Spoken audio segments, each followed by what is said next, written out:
దేవునికి స్తోత్రం. Praise lord. హల్లెలూయా చెప్దాం, రెండు చేతులే చెప్దాం. Praise lord. హల్లెలూయా. సంతోషంగా చెప్దాం. Praise lord. హల్లెలూయా. యెరూషలేములోనే దేవుడు మనల్ని ఆదరించే దేవుడు. దేవునికి స్తోత్రం. హల్లెలూయా. అంటే ఆయన మందిరములో ఉన్న సమృద్ధి చేత దేవుడు మనల్ని ఆదరించే దేవుడు. హల్లెలూయా, హల్లెలూయా.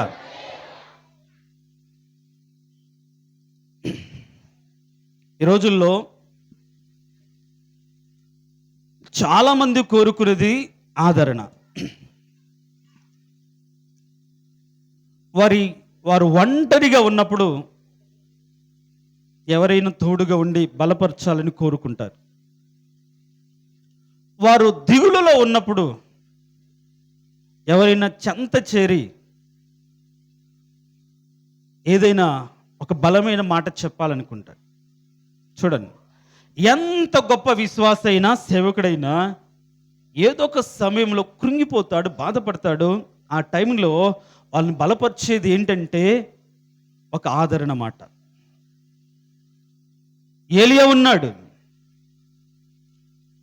7,000 మంది బయలుకు మోకాల్లోనని ప్రవక్తలు ఉండినప్పటికీ, ఎవరు తనకు సహాయం రాకపోయినప్పటికీ ఒక్కడే రాజు సన్నిధిలో నిలబడి దేవుని నామాన్ని ప్రకటించి కరువు కలుగుతుందని చెప్పి, కరువులో దేవుని సన్నిధిలో కనిపెట్టి ఆయన చెప్పిన టైం దాటిపోయిన తర్వాత తిరిగి ఆహాబును కలుసుకొని వర్షం దేవుడు కుమ్మరిస్తాడు. కాబట్టి నిజమైన దేవుడు ఎవరో ఇప్పటికైనా తెలుసుకోండి, నిరూపిద్దాము రండి అని చెప్పి బయలు ప్రవక్తలను సమకూర్చి ఒక్కడే సవాలు వేసి అగ్ని కురిపించి ప్రజలందరి చేత యెహోవాయే దేవుడు అని పలికించిన తర్వాత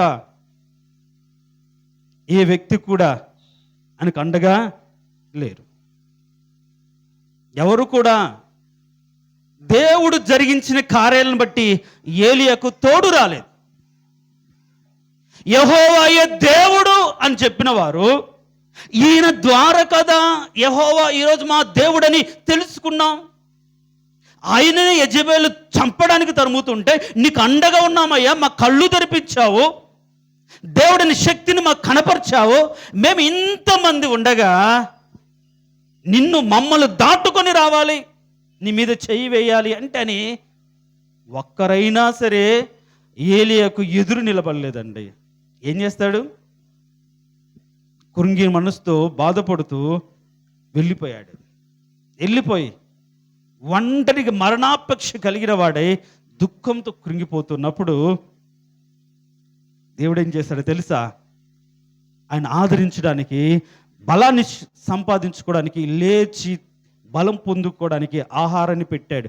దేనికి స్తోత్రం. హల్లెలూయా. ఎవరు పెట్టలేదు, ఎవరు చూడలేదు.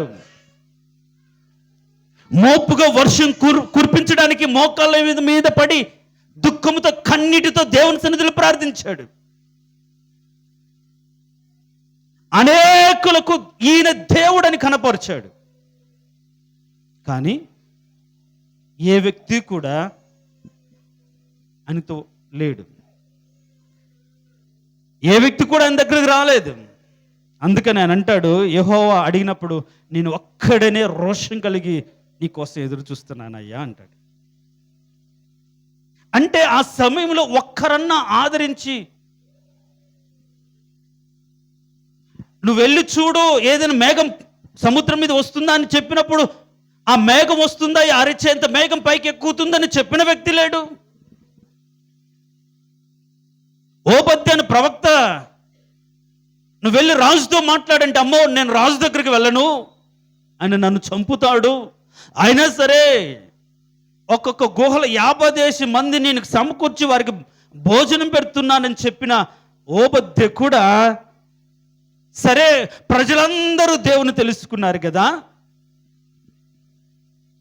అందరూ కూడా మనకు సహాయం వస్తారు కదా అని ఓబద్య అనే ప్రవక్త కూడా ఏలియాకు సపోర్టుగా ఆదరించడానికి రాలేదు. కానీ దేవుడు మనల్ని అనాథులుగా విడిచిపెట్టే దేవుడు కాదు. దేవునికి స్తోత్రం. హల్లెలూయా. ఆయన మనల్ని ఒంటరిగా వదిలిపెట్టే దేవుడు కాదు. దిక్కులు లేని వాడిగా ఉండే దేవుడు కాదు. ఉండనిచ్చే దేవుడు కాదు. ఆయన సమస్తమైన ఆదరణ మనకు అనుగ్రహించి దేవుడు. దేనికి స్తోత్రం. హల్లెలూయా చెప్దాం. హల్లెలూయా. అయితే దేవుని దగ్గర నుంచి ఆదరణ కొత్త నిబంధన సంఘముల్లో ఆయన రక్తము చేత కడగబడి పరిశుద్ధపరచబడి పరిశుద్ధులుగా ఉండుటకు పిలువబడిన మనము ఈ ఆదరణ మనం ఎలా పొందుకోగలుగుతాం? ఆదరణ అనగానే ఎవరొకరు ఆదరించడం, అవసరములో అక్కరకున్న దాన్ని బట్టి ఆదరణ, మన ఇబ్బందిని బట్టి మనకు తోడుగా ఉన్న దాన్ని బట్టి ఆదరణ, మన బాధలో ఉన్నప్పుడు బలపరిచిన దానిని బట్టి ఆదరణ చాలా మంది కోరుకుంటుంటారు. కానీ ఒక శ్రేష్టమైన ఆదరణ దేని ద్వారా ఒక వ్యక్తి పొందుకోవచ్చో తెలుసుకోగలిగితే, ఈరోజు పరిస్థితులు నీకు ఎదురైనా, ఎదురు తిరిగినా, ఒంటరిగా మిగిలిపోయినా, నువ్వు ఒంటరిగా ఉండాల్సి వచ్చి నువ్వు భయపడు. అవునయ్యా, నేను ఒంటరి వాడనే, నేను ఒంటరి దాడనే, ఎంతోమంది ఉన్నారు కానీ నేను ఒంటరిదాననే, నా అన్న వాళ్ళు ఎవరు లేరు. సో నన్ను నేను ఆదరించుకోవడానికి క్రొత్త నిబంధన గ్రంథంలో ఏముంది? నా అంతట నన్ను నేను ప్రోత్సహించుకోవడానికి, నన్ను నేను ఆదరించుకోవడానికి, నన్ను నేను బలపరుచుకోవడానికి, కృంగిన నా మనసును సేద తీర్చుకోవడానికి, ఒకరి మీద ఆధారపడకుండా, ఒకరి దగ్గరికి వెళ్ళకుండా నన్ను నేను ప్రోత్సహించుకొని బలపరుచుకోగలిగిన ఆదరణ ఏంటి అని అనుకుంటే, చూడండి ఆ మాటకు జవాబుగా మనం చూద్దాం ఒక శ్రేష్టమైన మాట. అపోస్తులైన పౌలు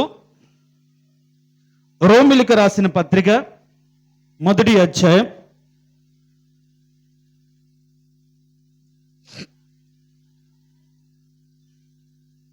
11వ వచనం. మీరు స్థిరపడవలనని అనగా మీకును నాకును కలిగున్న విశ్వాసము చేత, అనగా మనము ఒకరి విశ్వాసము చేత ఒకరము ఆదరణ పొందవలనని. దేవునికి స్తోత్రం. హల్లెలూయా. విశ్వాసము ద్వారా ఆదరణ ఏంటి చెప్పండి ఒకసారి. విశ్వాసము ద్వారా ఆదరణ అంటే ఒక వ్యక్తి విశ్వాసం కలిగి ఉంటే ఏం కలిగి ఉంటాడు? నిజమా చెప్పండి. విశ్వాసము ద్వారా ఆదరణ, అది ఒక వ్యక్తి కలిగి ఉంటే ఇంకొక వ్యక్తికి ఇస్తాడు. సో ఈ ఇంకొక వ్యక్తి అతను ఆదరించే విధానం ఏంటి అంటే, అతను కలిగి ఉన్న విశ్వాసం ద్వారా. అందుకని పౌలు ఈ రోమీలకు రాస్తూ, ఎవరు ఈ రోమా సంఘములో ఉన్న ప్రజలు అంటే, 1వ అధ్యాయం 1వ వచనంలో ఏముంది అంటే, యేసుక్రీస్తు దాసుడను అపోస్తులుగా ఉండుటకు పిలువబడిన వాడును దేవుని స్వార్థ నిమిత్తం ప్రత్యేకించబడిన వాడునైన పౌలు రోమాలో ఉన్న దేవుని ప్రియులందరికీ, అనగా పరిశుద్ధులుగా ఉండుటకు పిలువబడిన వారందరికీ. దేనికి స్తోత్రం. హల్లెలూయా. మనం ఇప్పుడు పరిశుద్ధులుగా ఉండుటకు పిలువబడిన వారమా కాదా? పరిశుద్ధులమా కాదా? ఏ విధంగా పరిశుద్ధులము? ఆయన రక్తము ద్వారా కడగబడిన దాన్ని బట్టి పరిశుద్ధులం. ఒకప్పుడు పరిశుద్ధత లేదు, కానీ ఆయన రక్తము చేత కడగబడి మన పాప దోషాలన్నిటినా తీసివేసిన దాన్ని బట్టి, ఆయన యందు మన నమ్మకం ఉంచిన దానిని బట్టి ఈరోజు పరిశుద్ధులుగా మనకు జీవితాన్ని కొనసాగించడానికి దేవుడు నిర్ణయించి పిలిచాడు. దేవునికి స్తోత్రం. హల్లెలూయా. చెప్దాం హల్లెలూయా. పరిశుద్ధులుగా ఉండుటకు పిలిచాడు. అలా పరిశుద్ధులుగా ఉండిన పిలిచిన వారు, అక్కడ ఒక మాట ఉంటుంది. వాస్తవానికి ఈ మాట నేను చెప్పాలనుకున్నాను. మొదటి అధ్యాయం 7వ వచనం కింది భాగం, యేసు క్రీస్తు వారుగా ఉండుటకు పిలువబడి ఉన్నారు. ఏంటంటే యేసు క్రీస్తు వారిగా ఉండుటకు పిలువబడి, అంటే నువ్వు ఎవడు అంటే నేను యేసుక్రీస్తు వాడిని అని చెప్పుకోగలిగిన స్థితిలో ఉండుటకు పిలువబడ్డారు. ఈరోజు మన పిలుపు, ఎందుకు పిలువబడ్డామో, ఎందుకని మందిరములోకి మనం వచ్చామో చాలా మంది కూడా గుర్తెరగిన స్థితిలో ఆషామాషిగా అందరూ బాప్తిసం తీసుకున్నట్టుగా బాప్తిసం తీసుకొని మందిరానికి వస్తే సరిపోదు. అందుకాదు నువ్వు పిలువబడింది, అందుకాదు దేవుడు నిన్ను ఏర్పరచుకుంది. నువ్వు ఏర్పరచుకున్నది దేనికంటే నువ్వు ఆయన ప్రియుడవు. కారణం ఏంటంటే ఆయన వాడిగా ఉండుటకు నువ్వు పిలువబడిన వాడవు. దేనికి స్తోత్రం, హల్లెలూయా. ఆయన వాడు ఆ మాట. ఇప్పుడు మనం ఎక్కడికైనా వెళ్తే మన బిడ్డలు ఏం చెప్తారు? ఎవరు మీ తండ్రి అంటే మా తండ్రి సోన్సో అని చెప్తారు. ఆయన బిడ్డలం. ఒకవేళ ఆ తండ్రి గొప్పవాడై ఆ తండ్రికి లోకంలో ఒక అధికారం ఉంటే ఇంకా ఎంత గొప్పగా చెప్పుకుంటాం. ఎవరు మీరు అంటే మేము సోన్సో చెప్పుకుంటాం. ఆ విధంగా చెప్పుకోవడానికి దేవుడు మనల్ని పిలుచుకున్నాడు. ఈ రోజుల్లో క్రైస్తవులు మనం చెప్పుకోవడానికి కూడా చాలామంది సిగ్గుపడతారు. రానున్న రోజుల్లో ఖచ్చితంగా బాధపడాల్సిన పరిస్థితులు కూడా ఏర్పడతాయి. క్రైస్తవులం అయినందుకు హింసలు, బాధలు రానున్న రోజులు ఉన్నాయి. కాబట్టి నువ్వు ఆయన వాడిగా ఉంటావో, అవసరం తీరిన తర్వాత ఆయన్నే వదిలేస్తావో తేలిపోతుంది, తెలిసిపోతుంది. అయితే ఎవరైతే ఆయన వారిగా ఉండడానికి వచ్చారో, ఆయన రక్తంతో కడగబడి పరిశుద్ధపరచబడి ఏ యోగ్యత లేకపోయినా ఆయన సంఘములో నిలవబడి, తండ్రి నీ సన్నిధిలో నిత్యము నిలబడడానికి నాకు యోగ్యతను అర్హతనిచ్చిన కృపనిచ్చిన దేవుడు అని దావీదులాగా నిత్యము స్తుతిస్తూ కీర్తిస్తున్న ఆయన బిడ్డలతో పౌలు చెప్తున్న మాటలు ఏంటి అంటే, మీరు స్థిరపరచబడాలి. దేనికి స్తోత్రం, హల్లెలూయా. మీరు స్థిరంగా ఉండాలి, స్థిరపరచబడాలి. ఏ విధంగా స్థిరపరచబడతాం? ఏ విధంగా, ఏ విషయంలో స్థిరపరచబడాలి? ఇప్పుడు పౌలు మీరు స్థిరపరచబడాలి అనే మాట లోక సంబంధమైనదా, ఆత్మ సంబంధమైనదా? చెప్పండి. ఇప్పుడు ఆయన లోక సంబంధంగా స్థిరపడాలి అనుకుంటే ఆయనకి ఎంత డబ్బు లేదు, ఎంత ధనవంతుడు, ఎంత గొప్పవాడు. అందుకనే మన పౌరస్థితి ఇక్కడ లేదు. ఎక్కడ ఉంది? పరమందు ఉంది. ఇది మనది కాదు. మనం ఎక్కడికి ఒకరోజు అక్కడికి వెళ్ళవలసిన వారమై ఉన్నాం.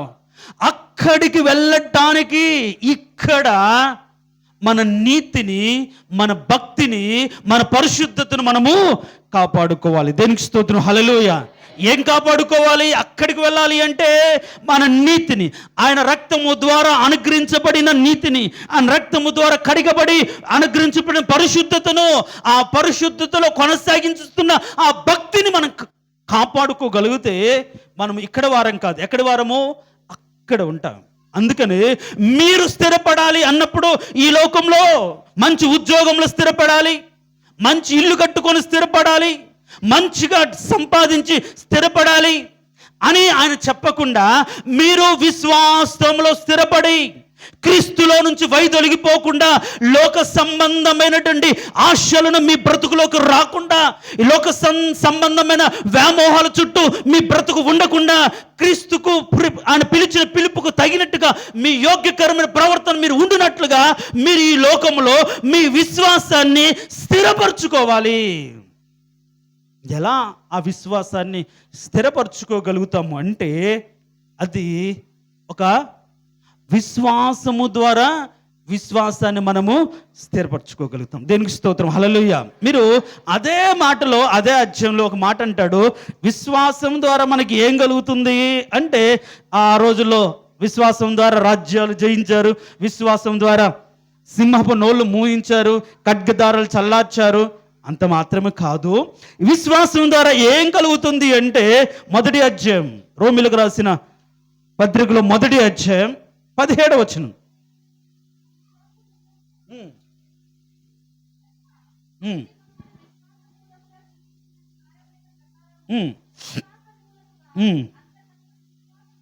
చాలు.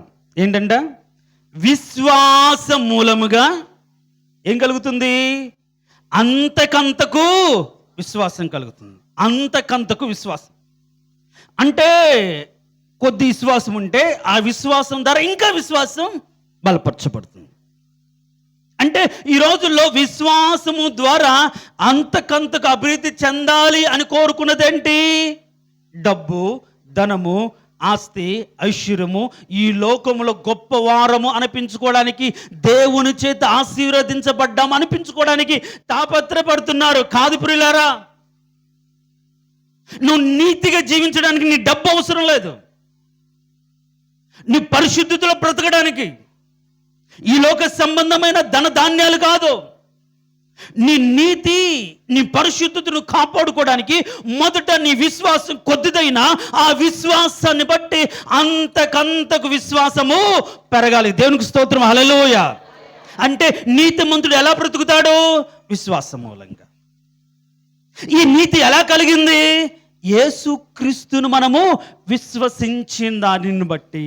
అంటే నువ్వు యేసుక్రీస్తుని విశ్వసించిన దానిని బట్టి నువ్వు నీతిమంతుడిగా నీతి నీకు కలిగింది.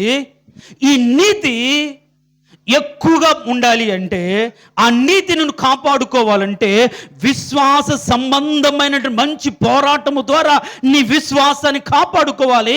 ఆ విశ్వాసము ద్వారా నీ బ్రతుకులో పెరిగేదంటే, విశ్వాసం ద్వారా అంతకంతకు విశ్వాసము పెరుగుతుంది. దేవునికి స్తోత్రం, హల్లెలూయా. నువ్వు మారు మనసు పొందినప్పుడు ఏ విశ్వాసం ఉంది? ఇప్పుడు ఎంత విశ్వాసం ఉంది? ఒక ప్రశ్న. ఆ రోజేమో లోకం అంటే విరక్తి, పాపం అంటే చిరాకు. ఇప్పటి వరకు ఈ పాపంలో బ్రతికాను, ఇక్కడ బ్రతికాను, ఇది వదులుకొని ఆ పాపముల కోసమే క్రీస్తు మరణించాడని ఒప్పుకొని బాప్తిసం పొందావు, తిరిగి లేచావు, నూతన జీవాన్ని పొందావు. ఆ జీవితంలో ఆత్మను అనుసరించినటువంటి విశ్వాసాన్ని పెంచుకోలేక ఈరోజు చూస్తే చాలామంది విశ్వాసం సన్నగిల్లిపోతుంది, విశ్వాసం లేకుండా పోతుంది, అది అల్ప విశ్వాసం అయిపోతుంది. ఏంటంటే కొందరు విశ్వాసం లేదు, కొందరిలో సన్నగిల్లిపోతుంది, కొందరిలో అవిశ్వాసం అయిపోతుంది. ఇంకా ఆ విశ్వాసం కాస్త దేవుడు లేడు అనే స్థితిలోకి వెళ్ళిపోతాం. పోయిన వారం ఒక పాస్టర్ గారు మన ముందుకు వచ్చి తన కలిగిన శ్రమలో ఏమనుకున్నాడు? ఇంకా యేసుక్రీస్తు దేవుడు కాదు, ఈయన కాదు, ఇదే దేవుడు అనుకొని అవిశ్వాసిగా మార్చబడి, తర్వాత తెలుసుకొని అయ్యా నీవే దేవుడు అని అర్థం చేసుకోవాలి. అంటే పరిస్థితులను బట్టి విశ్వాసములో హెచ్చు తగ్గులు ఉంటాయి. పరిస్థితులను బట్టి నీ విశ్వాసం పరీక్షించబడుతుంది. అయితే పరీక్షించబడిన తర్వాత నీ విశ్వాసం ఆ రోజు బాప్తిసం తీసుకున్న తర్వాత, ఆ రోజు నువ్వు మారు మనసు పొందిన తర్వాత, ఇన్ని సంవత్సరాల కాలంలో, ఇన్ని సంవత్సరాల విశ్వాస ప్రయాణంలో విశ్వాసం అభివృద్ధి పొందిందా? అంతకంతకు విశ్వాసము కలవారిగా ఉన్నామా? ఆ రోజు కొద్ది విశ్వాసమే, ఇప్పుడు ఆయనను బట్టి బలమైన విశ్వాసం. ఏ స్థితిలో అయినా సరే విడిచిపోకుండా ఆయననే పట్టుకొని ఉండగలిగిన విశ్వాసం. ఆ రోజు చిన్నవాడికి భయపడే విశ్వాసం ఈ రోజు ఎంత కష్టం వచ్చినా, ఎంత బాధ వచ్చినా, ఎన్ని నిందలు వచ్చినా, ఎలాంటి స్థితులైనా సరే ఆయనే దేవుడని బలమైన నమ్మకంతో ఆయన పాదాలు పట్టుకొని ఆయన కోసం నిలబడగలిగిన ఒక శ్రేష్టమైనటువంటి విశ్వాసంలోకి నీ విశ్వాసం అభివృద్ధి పొందిందా? ఆ రోజున విశ్వాసం అసలు లేదా? చాలా మంది విశ్వాసం కరువైపోతుంది. యేసు ప్రభు కూడా అంటాడు, అంత్య దినములలో విశ్వాసము కనుగొందునా. అంటే ఆయన చూడాలనుకున్నది ఏంటి? చివరి దినాలను కోరుకునేది ఏంటి? విశ్వాసమే. నీ బ్రతుకులో ఆయన విశ్వసించిన దానిని బట్టి అతి పరిశుద్ధమైన నువ్వు ఎలా కట్టుకుంటున్నావో దేవుడు దాన్ని చూస్తాడు.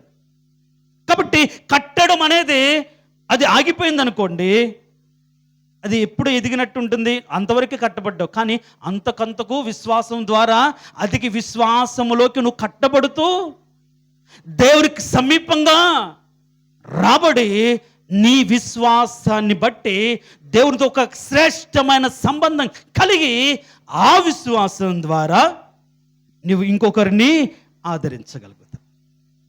దేవునికి స్తోత్రం, హల్లెలూయా. దేవునికి స్తోత్రం, హల్లెలూయా. నీ విశ్వాసం అంతకంతకు పెరుగుతుందా, తరుగుతుందా? అందుకే ఆ మాట చూడండి, ఆ మాట చదివినప్పుడు విశ్వాసం మూలముగా అంతకంతకు విశ్వాసం కలుగునట్లుగా. విశ్వాసం మూలంగా అంతకంతకు. ఒకప్పుడు కొద్ది విశ్వాసం, ఆయన దగ్గరికి వెళ్తే జరుగుతుంది, జరిగిన దాన్ని బట్టి ఇంకో వస్తే నమ్మకం. ఆయన సన్నిధిలో ప్రార్థించిన దాన్ని బట్టి, నీ పట్ల జరుగుతున్న క్రియలను బట్టి ఇంకొద్దిగా నమ్మకం రోజు రోజుకు దేవుని పట్ల పెరుగుతుందా? ఏం దేవుడు వాళ్ళండి, ఎన్ని సంవత్సరాలుగా ఆయన మందిరానికి వెళ్తున్నాను, భక్తి కలిగి ఉంటున్నాను, ఏం ఉపయోగం లేదు అనే స్థితిలోకి వెళ్ళిపోయావా? నువ్వు భక్తి చేస్తే నీ విశ్వాసాన్ని బట్టి పెరిగేదేంటి, పెరగాల్సిందేంటి? నీ విశ్వాసమే పెరగాలి. విశ్వాస మూలముగా అంతకంతము విశ్వాసము అభివృద్ధి చెందాలి. అలా ఎవరి జీవితాల్లో అయితే అంతకంతకు అభివృద్ధి చెందిన విశ్వాసం ఉంటుందో ఆ విశ్వాసం ఇంకొకరిని ఆదరిస్తుంది. దేవునికి స్తోత్రం, హల్లెలూయా. చెప్దాం, ప్రైజ్లార్డ్, హల్లెలూయా. ఇప్పుడు ఈయన రోమీయులకు చెప్తున్న మాట ఏంటంటే, మీరు స్థిరపడాలి, ఈ లోకంలో మీరు స్థిరపడాలి, క్రీస్తునందు మీరు స్థిరపడాలి, వాక్యంలో స్థిరపడాలి, ఆయన సన్నిధిలో మీరు బలపడే విధంగా మీరు స్థిరపడాలి. కాబట్టి మీరు స్థిరపడినట్లుగా ఈ లోక సంబంధం గొప్పవారి దగ్గర కాదు, ఈ లోక సంబంధమైనటువంటి ఉద్యోగాలను బట్టి కాదు. మీరు స్థిరపడాలి అంటే మీ స్థిరమైనటువంటి బ్రతుకు ఒకరి విశ్వాసం ద్వారా మీరు ఒకరు ఆదరించుకున్న దాన్ని బట్టి మీరు క్రీస్తులో స్థిరపరచబడాలి. ఈ రోజుల్లో విశ్వాసం కరువైపోతుంది కాబట్టి ఎదుటి వారిని ఆదరించలేకపోతున్నారు. ఈ మాట నేను ఎందుకు చెప్తున్నా అంటే, రాబోయే రోజుల్లో విశ్వాసమే కరువైపోతుంది. అప్పుడు మనల్ని ఆదరించేవారు ఎవరు లేరు, మనం బలపరిచే వాళ్ళు ఎవరు ఉండరు. కాబట్టి నీ విశ్వాసం నిన్ను ఆదరించాలి. నా మాట అర్థమవుతుందా? నీ విశ్వాసం నిన్ను ఆదరించాలి. నీ విశ్వాసం దేవుని మీద నువ్వు పెట్టుకున్న విశ్వాసం ఇంకా అది అంతకంతకు పెరుగుతూ ఎలాంటి శ్రమనైనా తట్టుకోగలిగి ఆయన కోసం బ్రతకగలిగిన స్థితిని కల్పించాలి. విశ్వాసం ద్వారా ఆదరించబడడం అంటే ఏంటో మీరు ఒక మాట చూడండి. అయితే రోమీయులకు రాసిన పత్రిక 4వ అధ్యాయం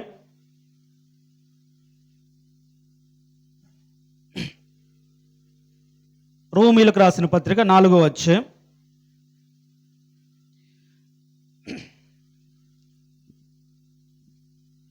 19వ వచనం, 4:19. మరియు అతడు విశ్వాసమందు బలహీనుడు కాక రమారమి 100 ఏళ్ల వయసు గలవాడై ఉండి అప్పటికి తన శరీరం మృతుతుల్యమైనట్టును శారా గర్భమును మృతుతుల్యమైనట్టును ఆలోచించును గాని అవిశ్వాసం వలన దేవుని వాగ్దానమును గూర్చి సందేహింపక దేవుని మహిమపరిచి ఆయన వాగ్దానము చేసిన దాన్ని నెరవేర్చుటకు సమర్థుడని రూఢిగా విశ్వసించి విశ్వాసం వలన బలం పొందెను. దేవునికి స్తోత్రం, హల్లెలూయా. ఇప్పుడు విశ్వాసం ద్వారానే మనం రాబోయే రోజుల్లో ఆదరించబడాలి. ఎవరికున్న విశ్వాసం వారిని ఆదరిస్తుంది. విశ్వాసం ఉంటేనే అని మనం చెప్పుకుంటూ ఏ విధంగా ఆదరించబడతాం? ఎవరైనా ఆ విధంగా విశ్వాసం ద్వారా బలం పొందారా, ఆదరించబడ్డారా, బలపరచబడ్డారా, శక్తిని పొందుకున్నారంటే మన మూల పితరుడగు అబ్రహాము తన జీవితం అంతకుముందు ఎవరు నమ్మిన వారు లేరు, ఎవరు ఆయన గురించి చెప్పిన వారు లేరు. అయితే తన్ను పిలిచిన వాని యందు ఆయన ఏముంచాడు? నమ్మకం ఉంచాడు. తన్ను పిలిచిన వాని యందు నమ్మకం ఉంచాడు. తన్ను పిలిచిన వాని యందు నమ్మకం ఉంచి ఎక్కడికి వెళ్ళాలో, ఎంత దూరం వెళ్ళాలో తనకు తెలియకుండానే లోబడి వెళ్ళాడు. దేవునికి స్తోత్రం. హల్లెలూయా చెప్దాం. హల్లెలూయా. విశ్వాసం అంటే లోబడడం. అది కొంత పరిధిలో, కొంత మేర, కొన్ని కాలం, కొంత వరకు కాదు. ఆయన ఎంత వరకు నడిపిస్తే, ఎంత దూరం నడిపిస్తే, ఎన్ని రోజులు నడిపిస్తే, ఎంతసేపు నడిపిస్తే అంతసేపు కూడా నువ్వు నోరు మెదపకుండా ఆయన పిలిచిన వాడు నమ్మదగిన దేవుడు అని హృదయంతరంగంలో ఆ నమ్మకం ఉంచి లోబడి బ్రతకడమే విశ్వాసం. ఈ రోజుల్లో మన ప్రార్థనలు ఎలా ఉంటాయి అంటే విశ్వాసం ఉండదు. మనమే దేవుడికి ఆర్డర్ చేస్తాం. దేవా నాకు అది కావాలి, ఇది కావాలి, ఇలా చెయ్యి, అలా చెయ్యి. ఏది చేయాలో మనమే దేవునికి చెప్తాం. ఏది కావాలో మనమే దేవుని అడుగుతాం. ఎలా ఉండాలో మనమే కోరుకొని అది చేయమని అడుగుతూ ఉంటాం. చూడండి, ఇప్పుడు నువ్వు లేచిరా అన్నప్పుడు అబ్రహాం, ప్రభువా నేను లేచి వస్తా, ఎంత దూరం వెళ్ళాలి, ఏ దేశం వెళ్ళాలి, ఎన్ని రోజులు వెళ్ళాలి అని అడిగాడా? ఏం అడగలేదు. ఆ మాటకు మీరు హెబ్రీయులకు రాసిన పత్రిక 11వ అధ్యాయంలో ఒక మాట ఉంటుంది చూడండి. హెబ్రీయులకు రాసిన పత్రిక 11వ అధ్యాయం 11వ అధ్యాయం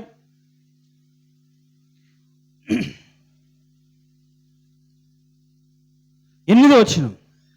అబ్రహాము పిలువబడినప్పుడు విశ్వాసమును బట్టి ఆ పిలుపుకు లోబడి తాను స్వాస్థ్యముగా పొందనయున్న ప్రదేశమునకు బయలు వెళ్ళెను. మరియు ఎక్కడికి వెళ్ళవలెనో అది ఎరుగకయే బయలు వెళ్ళెను. చూడు, విశ్వాసం అంటే అది. ఎక్కడికి వెళ్ళాలో, ఎంత దూరం వెళ్ళాలో, ఎంతకాలం వెళ్ళాలో తెలుసుకోకుండా లోబడి బ్రతకడం విశ్వాసం. ఆయన లోబడినప్పుడు చిన్న చిన్న తప్పులు ఆయన బ్రతుకులో చేస్తాడేమో, కానీ విశ్వాసాన్ని బట్టి ఇప్పుడు ఆయన బ్రతుకులో అంతకంతకు విశ్వాసం పెరిగిపోయింది. శారా ఆయన మనసును మార్చింది. మనము చింతకాలమైంది, ఎవరొకరు మనకు కొడుకు, ఎవరొకరు వారసుడికి ఉండాలి కదా అని ఆగరుతో మాట్లాడినప్పుడు పుట్టాడు. ఒక తప్పు చేశాడు. కానీ ఇది కాదు, నా మాట వలనైనది, శారా వలనైనది నీ సంతానం, నేను వాగ్దానం చేస్తున్నాను, నీ దగ్గరికి వచ్చే సంవత్సరం నేను నీ దగ్గరకు వస్తాను, ఖచ్చితంగా నీ కొడుకు పుడతాడని ఒక వాగ్దాన సంబంధమైనటువంటి నిరీక్షణతో ఆ మాట మీద ఆధారపడి తర్వాత తనకు విశ్వాసాన్ని అభివృద్ధి పరుచుకున్నట్టుగా మనం చూస్తాం. ఆ అభివృద్ధి పరుచుకున్న క్రమంలో తను దేవుని మీద ఉన్నటువంటి నమ్మకాన్ని తను ఏ విధంగా వ్యక్తపరుస్తున్నాడంటే ఈ 19వ వచనంలో, రోమీయులకు రాసిన పత్రిక 4:19లో, అతడు విశ్వాసమందు బలహీనుడు కాక, అంటే అంతకుముందు బలహీనుడయ్యాడు, అంతకుముందు తన భార్య మాట విన్నాడు. అయితే ఎప్పుడైతే దేవుడు మాట్లాడి నా ఎదుట నువ్వు నిందారహితుడిగా ఉండవు, నీ బహుమానం గొప్పదవుతుంది, రా చూపిస్తా అని బయటకు తీసుకువెళ్ళి ఆకాశ నక్షత్రాలను చూపించి మాట్లాడినప్పుడు ఇక ఎలాంటి తప్పు చేయకుండా ఆయన ఏం చేస్తే నమ్మకంగా ఉన్నాడు. ఇంకా బలహీన పడిపోలేదు. అంటే మొదట ఉన్న విశ్వాసం ఇప్పుడు ఏమైంది? ఎక్కువైంది. అంటే విశ్వాస మూలంగా అంతకంతకు విశ్వాసము ఆయన బ్రతుకులో అభివృద్ధి చెందింది. ఎప్పుడైతే అభివృద్ధి చెందిందో ఇప్పుడు తనకున్న సమస్యను బట్టి బలహీనుడు కాలేదు. తనకున్న సమస్య ఏంటి? శారా ఆల్రెడీ ఆమె వయసు ఉడిగిపోయిందిగా ఉంది. 90 ఏళ్ళ శారా ఎలా పిల్లలు కంటుంది? అంతకుముందు ఏదైనా జరిగిందా అని చెప్పుకోవడానికి ఆధారం లేదు. అందుకనే నిరీక్షణకు ఆధారము లేనప్పుడు, అంటే ఆలోచించడానికి, ఆశపడడానికి కూడా ఒక ఆధారం ఉండాలి కదా అని మనం అనుకుంటాం. అలాంటిది కూడా లేనప్పుడు ఆ నిరీక్షణ కలిగి దేవుని నమ్మాడు.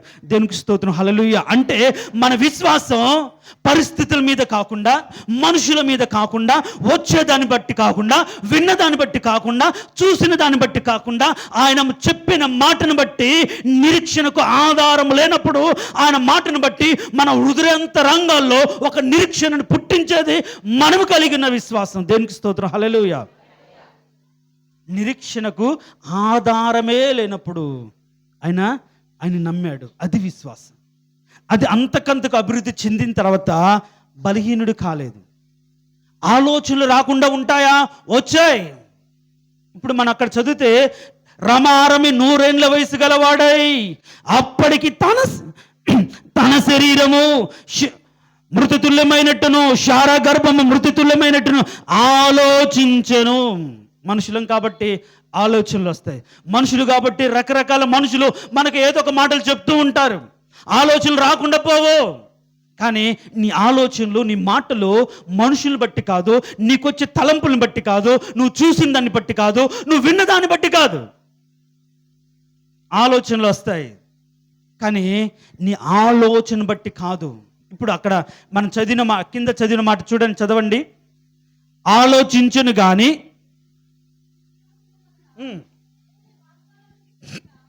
చూడండి, ఇప్పుడు ఈయన ఆలోచించినప్పుడు ఏం కలిగింది? విశ్వాసం వచ్చిందా? అవిశ్వాసం వచ్చిందా?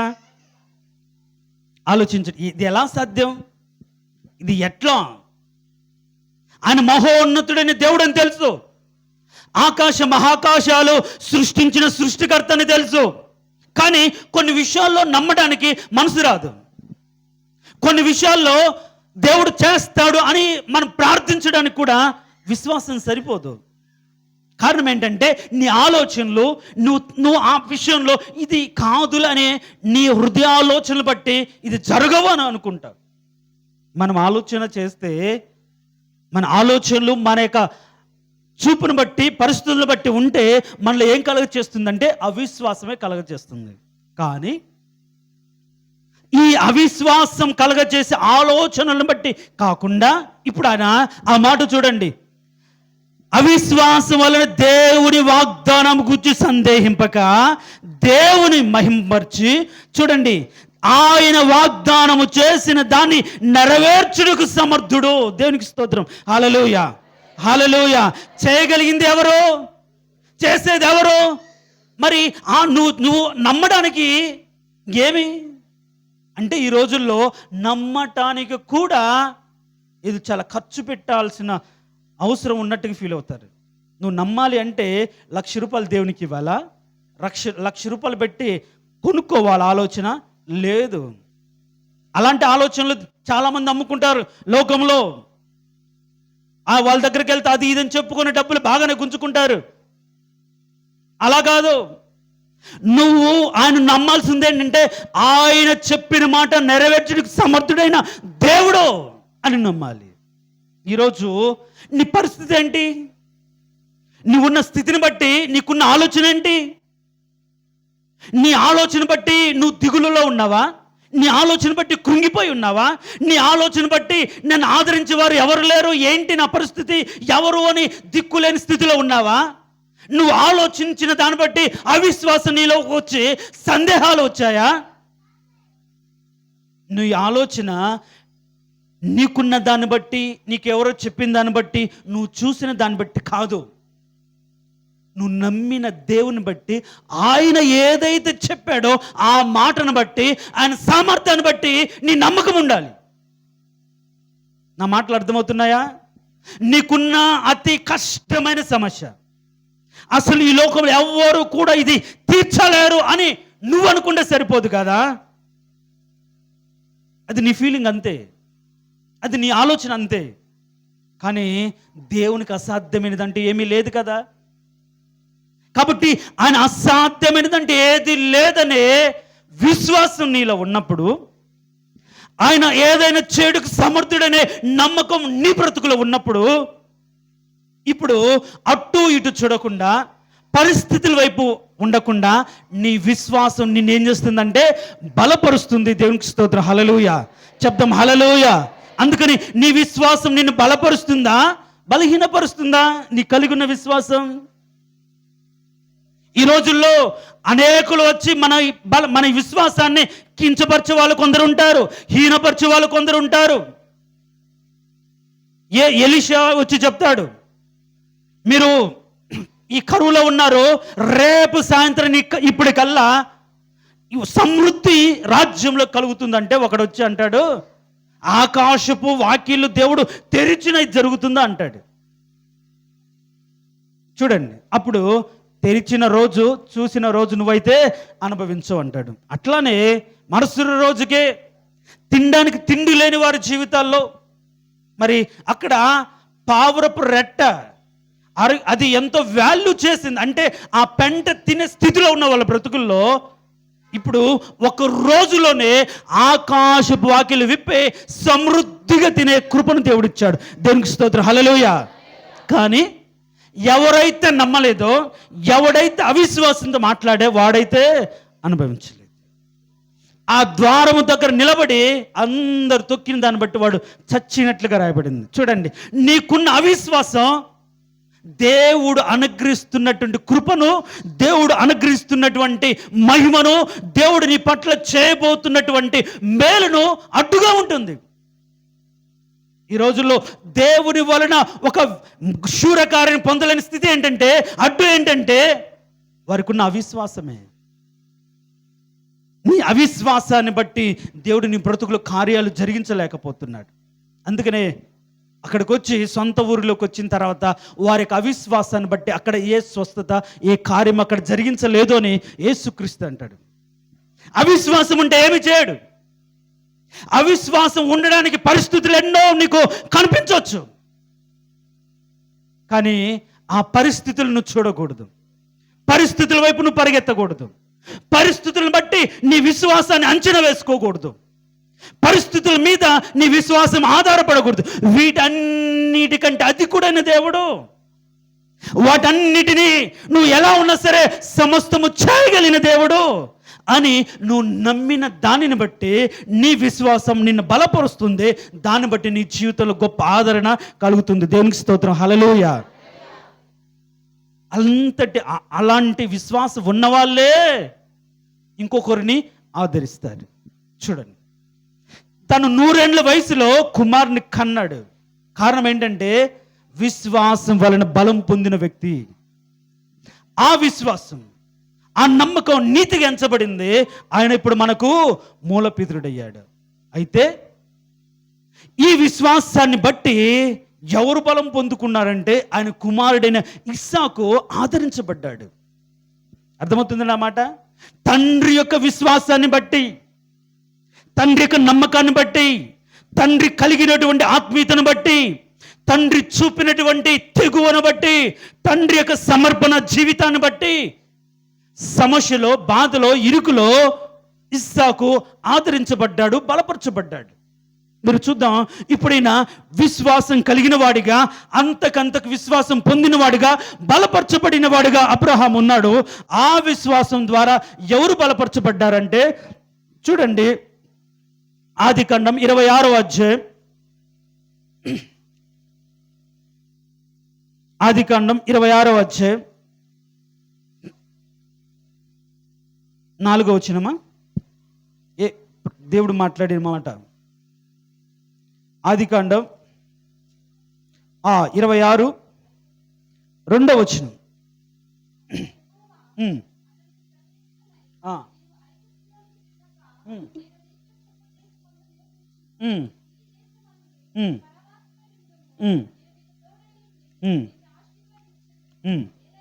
ఏలయనగా నీకును నీ సంతానమునకును ఈ దేశములన్నీ ఇచ్చి నీ తండ్రి అబ్రహాముతో నేను చేసిన ప్రమాణమును నెరవేర్చి. దేవునికి స్తోత్రం, హల్లెలూయా. ఇప్పుడు ఇస్సాకు బలపరచబడ్డానికి, ఇస్సాకు ఆదరించబడ్డానికి దేవుడు ఎవరి విశ్వాసాన్ని వాడుకుంటున్నాడు? అబ్రహాం యొక్క విశ్వాసాన్ని వాడుకుంటున్నాడు. నీ తండ్రి నా ఎదుటి ఇలా ఉన్నాడు, నీ తండ్రి ఇంత విశ్వాస, ఇంత బలవంతుడు, ఇంతటి విశ్వాస వీరుడు, ఆయనకు నేను వాగ్దానం చేసి నెరవేర్చింది నీ బ్రతుకులో కూడా నేను ఇస్తాను. ఒకరి విశ్వాసము చేత ఒకరు ఆదరించబడడం. ఇప్పుడు కరువులో ఉన్నప్పుడు ఆయనకు ఆదరణ ఎలా వచ్చింది? చుట్టూ కరువు, అందరు వెళ్ళిపోతున్నారు, అందరు ఆ దేశాన్ని వదిలిపెట్టి వెళ్ళిపోతున్నారు. దేవుడేమో ఇక్కడే ఉండని మాట్లాడుతున్నాడు. మరి అక్కడ ఉంటే ఎలా పోషించబడతాననే ఒక డౌట్ రావచ్చు, ఒక ఆలోచన రావచ్చు. అయితే ఇప్పుడు నిరీక్షించడానికి ఆధారం లేనప్పుడు నీ తండ్రి నన్ను నమ్మాడు కాబట్టి ఆయన పట్ల నేను వాగ్దానాన్ని స్థిరపరిచాను. అలానే ఇప్పుడున్న పరిస్థితులన్నీ కూడా నీకు అనుకూలంగా లేవు, నమ్మడానికి వాస్తవంలో లేవు. అయినా సరే నీ తండ్రి నమ్మినట్టుగా నువ్వు నమ్మగలిగితే ఈ దేశమందుండి నువ్వు 100 ఫలం పొందుతావని దేవుడు ఇస్సాకుతో మాట్లాడాడు. దేవునికి స్తోత్రం, హల్లెలూయా. అయితే ఇప్పుడు తండ్రి యొక్క విశ్వాసాన్ని బట్టి, తండ్రి చూపినటువంటి విశ్వాసాన్ని బట్టి తనకు తెలుసు. తండ్రి ఏమంటాడంటే, ఆ బలి అర్పించడానికి వెళ్తున్నప్పుడు అక్కడ ఒక పనివాడు అడుగుతా, అయ్యా మీరు వెళ్తున్నారు, మరి కట్టెలున్నాయి, నిప్పు ఉంది, మరి దహన బలి గొర్రెపిల్ల ఏదని ఈయన ఇస్సాకు అడిగినప్పుడు దేవుడు చూసుకుంటాడు అన్న మాట ఇస్సాకుతో అన్నమాట ఇస్సాకు గుర్తుంది. తర్వాత ఆ యొక్క మోరియా పర్వతం కింద తన యొక్క శిష్యులతో, తన పని వాళ్ళతో, మీరు ఇక్కడ ఉండండి, మేము బలి అర్పించి వస్తామని విశ్వాసంతో చెప్పిన మాట అని గుర్తుంది. అందుకని విశ్వాసముతో దేవుడికి లోబడితే దేవుడు సమస్తమును చూసుకుంటాడు. అంతేనా? ఇప్పుడు అన్నీ ఉన్నాయి, గొర్రెపిల్ల ఏదంటే తండ్రి ఉన్నాడు, దేవుడు చూసుకుంటాడు అని కాళ్ళు చేతులు కట్టేసి బలిపీఠం మీద పెట్టి కత్తి ఎత్తి చంపాలి అనుకున్నప్పుడు కూడా ఇదేంటి మా నాన్న దేవుడు గొర్రెపిల్లను చూసుకుంటాడని నన్నే చంపాలనుకుంటున్నాడా అని అనుకున్నప్పుడు, సరే నా తండ్రి దేవుడికి మాట ఇచ్చాడు, నేను ఆయనకు లోబడతానని మాటకు లోబడ్డాడేమో. కానీ ఆయన కత్తి ఎత్తగానే దేవుడు మాట్లాడా లేదా? మాట్లాడాడు. ఆయన విడిపించబడ్డా లేదా? విడిపించబడ్డాడు. అంటే ఏ స్థితిలో అయినా సరే దేవునికి లోబడితే దేవుడు ఆ స్థితిలో ఆయన మనకు తోడుగా ఉండి, అందుకని ఇస్సాకు తండ్రి, నేను నీకు తోడుగా ఉండి నేను నిన్ను ఆశీర్వదించేదను. కాబట్టి ఇక్కడే ఉండు అంటే నువ్వు బలం పొందుకోవడానికి నీకు ఎవరు కావాలి? దేవుడు తోడుగా ఉండాలి.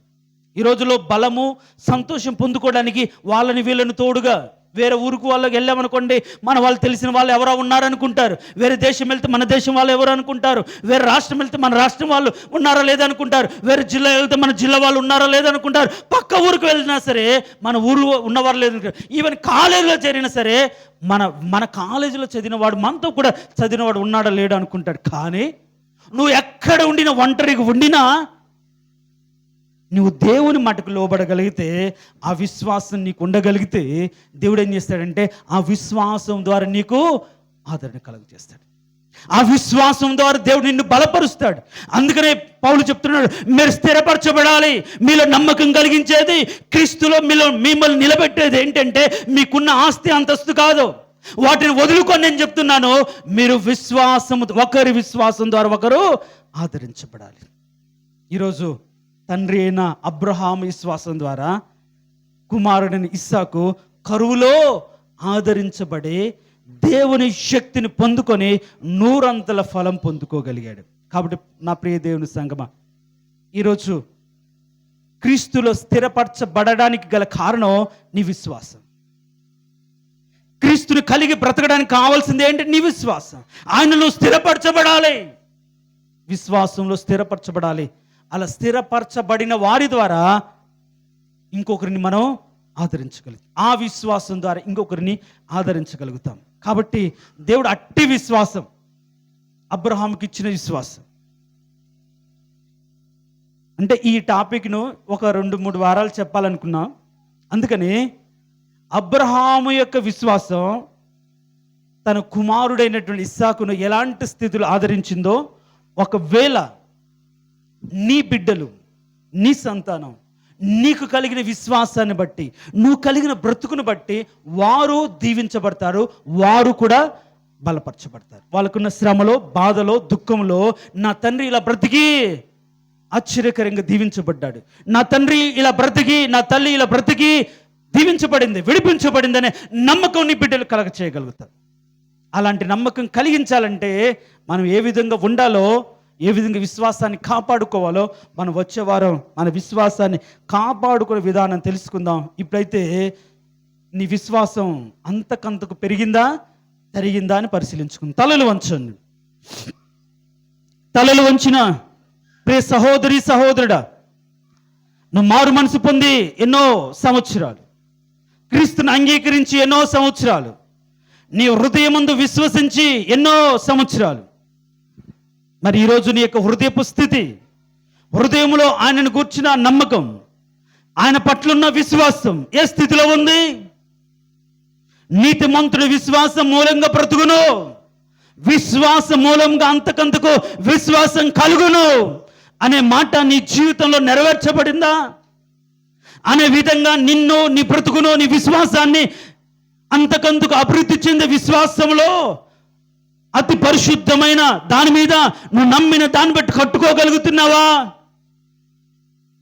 నువ్వు ఆదరించబడాలంటే నీ కలిగిన విశ్వాసమే అవసరం అనే మాటను ధ్యానం చేస్తూ ప్రియులారా, ఆ మాట ఉంటే, ఆ విశ్వాసం ఉంటే నువ్వు ఆదరించబడతావు, ధైర్యంగా ఉండగలుగుతావు, నమ్మకంగా ఉండగలుగుతావు, తప్పిపోకుండా కాపాడబడగలుగుతావు. కాబట్టి ఈరోజు అబ్రహాము లాంటి నమ్మకమైనటువంటి విశ్వాసం ఒకప్పుడు ఉంది, ఇప్పుడు ఉందో లేదో పరిశీలించుకో. ఒకప్పుడు ఎంతో నమ్మకంగా మాట్లాడేదానివి, ఇప్పుడైతే నీ బ్రతుకులో నయోమిలాగా దేవుడు నాకు దుఃఖం కలగజేశాడు, విరోధ అయిపోయాడు, నా బ్రతుకు ఇలా అయిపోయిందనే అవిశ్వాస మాటలు, నువ్వు లోబడక, నువ్వు సరిగా లేక, నువ్వు భక్తిని కాపాడుకోక, నువ్వు విశ్వాసాన్ని కాపాడుకోక, అవిశ్వాసం వలన దేవుని చెడ్డవాణ్ణి చేస్తూ నీవు లోకం దృష్టికి నీతిమంతురాలిగా, నీతిమంతుడి కనిపించడం కరెక్ట్ కాదు. నువ్వు నిజంగా నీతిమంతుడివైతే నీ నీతి అంతకంతకు అభివృద్ధి చెందాలి. నీకు నిజమైన విశ్వాసం ఉంటే ఆ విశ్వాసం అంతకంతకు అభివృద్ధి పొందాలి. నా ఉపదేశం ఇదే. నీ విశ్వాసం అభివృద్ధి పొందిందా, అనగారిపోయిందా? ఈరోజు నీ జీవితంలో దేవుడు చేయాలనుకున్న క్రియను బట్టి, కార్యాన్ని బట్టి, పొందుకోవాలని, ఇవ్వాలని చూస్తున్న దాన్ని బట్టి నీ బ్రతుకుల విశ్వాసం లేకపోతే ఎలా? అవిశ్వాసం వలన సందేహం నీలో ఉందా? తొలగించుకో ప్రియ సహోదరి. నా బ్రతుకు మారదు, నా స్థితి మారదు, నన్ను ఎవరు బలపరచరు, నాకేమీ రాదు, నన్నెవరు ఆదరించరు అనే అవిశ్వాస మాటలు తీసివేసి, నాకు నా దేవుడు తోడుగా ఉన్నాడు, నన్ను బలపరిచిన దేవుడు, నా తండ్రి అయిన అబ్రహామును బలపరిచినట్టుగా నన్ను బలపరుస్తాడు, ఆయన విశ్వాసం ద్వారా ఇస్సాకును బలపరిచినట్టుగా నేను బలం పొందుకుంటాననే ధైర్యంతో ఈరోజు నువ్వు ప్రార్థించగలవా? అయితే నీ విశ్వాసాన్ని దేవుడు స్థిరపరుస్తాడు. ప్రార్థన చేసుకుందాం. మహోన్నతుడ, సర్వాధికారి, జీవం కలిగిన దేవా, మేము నీలో స్థిరపరచబడాలి అంటే మాలో విశ్వాసం ఉండాలి. ఆ విశ్వాసం అంతకంతకు అభివృద్ధి చెందగలిగినప్పుడే మా విశ్వాసాన్ని చూసి కొందరు అనుసరించగలుగుతారు, కొందరు ఆదరించబడగలుగుతారు, కొందరు బలాన్ని పొందుకోగలుగుతారు. మా జీవితాలను బలపరిచేది మా విశ్వాసమే, మమ్మల్ని నడిపించేది మా విశ్వాసమే, మాకు నీ కృపను మాకు తోడుగా ఉంచేది మా విశ్వాసమే. ఊవెత్తున లేస్తున్న అలల మీద నడిచడానికి శక్తిని కలుగచేసేది మా విశ్వాసమే. పరిస్థితులు జయించడానికి కావాల్సింది విశ్వాసమే. అది నిన్ను బట్టి కలిగి ఉండాలి ప్రభువా, అది నీదై ఉండాలి, నీ మాట వలనదై ఉండాలి, నిన్ను కూర్చున్న సత్యం వలనదై ఉండాలి, నీ మాట వినుట వలన విశ్వాసం కలిగినదై ఉండాలి.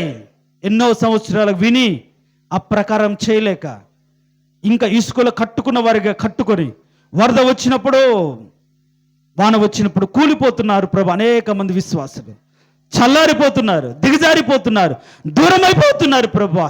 కారణం ఏంటంటే వాళ్ళ విశ్వాసం బలమైన పునాది మీద కట్టుకోలేకపోతున్నారు, అంతకంతకు అభివృద్ధి చెందే స్థితిలో లేకుండా పోతుంది. మీరు కోరుకునేది, మీరు చూసేది కూడా విశ్వాసమే. ఆ విశ్వాసాన్ని బట్టి మా బ్రతుకుల ఆశీర్వాదం, ఆ విశ్వాసాన్ని బట్టి మా జీవితాల కాపుదల, ఆ విశ్వాసాన్ని బట్టి మా జీవితాల్లో మీరు అండగా ఉంటారు. ఆ విశ్వాసమే లేకుండా పోతే, అవిశ్వాసంలో ఉంటే వ్యర్థం అనే మాట విన్న ప్రతి ఒక్కరు తండ్రి మొదట ఉన్న విశ్వాసం నాకు దయచేయండి, మొదట ఉండిన విశ్వాసం నాకు దయచేయండి, మొదట ఉన్న ధైర్యం నాకు అనుగ్రహించండి. మొదట నీ ప్రార్థనలో పోరాడి బలంగా ఉన్నవాడిని, మొదటి నీ ప్రార్థనలో ఎక్కువగా గడిపి విశ్వాసాన్ని బలపరుచుకున్న వాడిని, ప్రోధి చేసుకున్న దాన్ని ఇప్పుడైతే అది లేదు ప్రభువా, నాకు విశ్వాసం కావాలి. నేను సంపాదించుకోవడానికి, నిన్ను కలిగి ఉండడానికి, పరిశుద్ధతని కాపాడుకోవడానికి, పరిశుద్ధత జయించడానికి మాకు కార్యసిద్ధి కలగచేసేది మేము కలిగిన విశ్వాసమని మాకు అర్థమవుతుంది. అలాంటి మా జీవితాలను ప్రోత్సహించి కార్యసిద్ధి కలగచేసిన నీ విశ్వాసంతో నన్ను నింపండి అని ఆయనకు సమర్పించుకోగలిగితే, కలిగిన వారిని తండ్రి మీరు దీవించి బలపరిచి ఆశీర్వదించి నీ నామ మహిమార్థమై వాళ్ళ విశ్వాసాన్ని అంతకంతకు అభివృద్ధిపరిచి నీ నామ మహిమార్థమై సాక్షులుగా వాళ్ళు వాడుకోమని యేసయ్య అతి శ్రేష్టమైన దివ్యగణ నామమును అడిగి వేడుకొంచున్నాము తండ్రి. ఆమెన్.